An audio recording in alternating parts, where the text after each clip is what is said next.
Hi, my name is Roz Savage and I row across oceans. 4 years ago, I rowed solo across the Atlantic, and since then I've done 2 out of 3 stages across the Pacific, from San Francisco to Hawaii and from Hawaii to Kiribati. And tomorrow I'll be leaving this boat to fly back to Kiribati to continue with the 3rd and final stage of my row across the Pacific. Cumulatively, I will have rowed over 8,000 miles, taken over 3 million oar strokes, and spent more than 312 days alone on the ocean on a 23-foot rowboat. This has given me a very special relationship with the ocean. We have a bit of a love-hate thing going on. I feel a bit about it like I did about a very strict maths teacher that I once had at school. I didn't always like her, but I did respect her, and she taught me a heck of a lot. So today I'd like to share with you some of my ocean adventures and tell you a little bit about what they've taught me and how I think we can maybe take some of those lessons and apply them to this environmental challenge that we face right now. So how do you top rowing across the Atlantic? Well, naturally, you decide to row across the Pacific. Well, I thought the Atlantic was big, but the Pacific is really, really big. In Google Earth, this is how the Pacific looks. It pretty much covers half the planet. You can just see a little bit of North America up here and a sliver of Australia down there. It is really big, 65 million square miles. And to row in a straight line across it would be about 8,000 miles. Unfortunately, ocean rowboats very rarely go in a straight line. By the time I get to Australia, if I get to Australia, I will have rowed probably 9,000 or 10,000 miles in all. So the following year, I set out and fortunately this time made it safely across to Hawaii. But it was not without misadventure. My water maker broke, only the most important piece of kit that I have on the boat. Powered by my solar panels, it sucks in salt water and turns it into fresh water. But it doesn't react very well to being immersed in ocean, which is what happened to it. Fortunately, help was at hand. There was another unusual boat out there at the same time, doing as I was doing, bringing awareness to the North Pacific garbage patch, that area in the North Pacific about twice the size of Texas, with an estimated 3.5 million tons of trash in it, circulating at the center of that North Pacific gyre. So to make the point, these guys had actually built their boat out of plastic trash, 15,000 empty water bottles lashed together into 2 pontoons. Made it to Hawaii, still alive, and the following year set out on the 2nd stage of the Pacific, from Hawaii down to Tarawa. And you'll notice something about Tarawa. It is very low-lying. It's that little green sliver on the horizon, which makes them very nervous about rising oceans.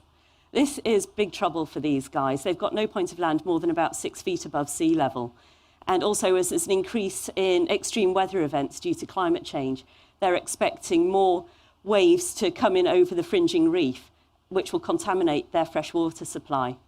I had a meeting with the president there who told me about his exit strategy for his country.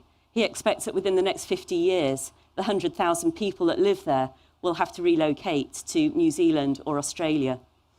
And that made me think about how would I feel if Britain was going to disappear under the waves, if the places where I'd been born and gone to school and got married, if all those places were just going to disappear forever, how literally ungrounded that would make me feel.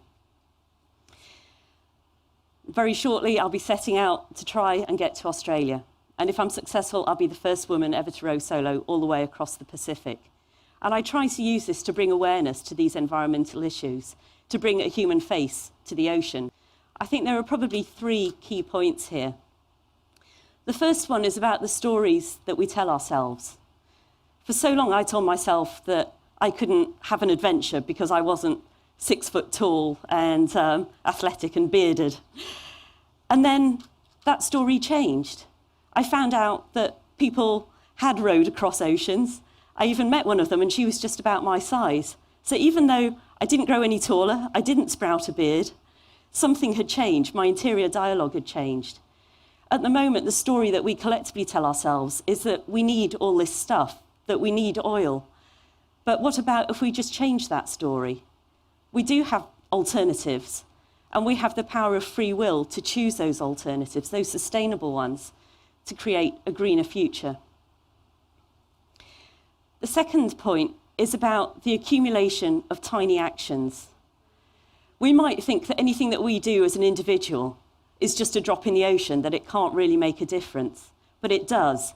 Generally, we haven't got ourselves into this mess through big disasters. Yes, there have been the Exxon Valdezes and the Chernobyls, but mostly it's been an accumulation of bad decisions by billions of individuals day after day and year after year. And by the same token, we can turn that tide. We can start making better, wiser, more sustainable decisions. And when we do that, we're not just one person. Anything that we do spreads ripples. Other people will see if you're in the supermarket line and you pull out your reusable grocery bag. Maybe if we all start doing this, we can make it socially unacceptable to say yes to plastic in the checkout line. That's just one example. This is a worldwide community. The other point, it's about taking responsibility. For so much of my life, I wanted something else to make me happy. I thought if I had the right house or the right car or the right man in my life, then I could be happy. But I needed to create my own future. I couldn't just wait passively for happiness to come and find me. And I suppose I'm a selfish environmentalist. I plan on being around for a long time. And when I'm 90 years old, I want to be happy and healthy. And it's very difficult to be happy on a planet that's racked with famine and drought. It's very difficult to be healthy on a planet where we've poisoned the earth and the sea and the air. So shortly I'm going to be launching a new initiative called Eco-Heroes. And the idea here is that all our eco-heroes will log at least one green deed every day. It's meant to be a bit of a game. We're going to make an iPhone app out of it. We just want to try and create that awareness because, sure, changing a light bulb isn't going to change the world. But that attitude, that awareness that leads you to change the light bulb or take your reusable coffee mug, that is what could change the world.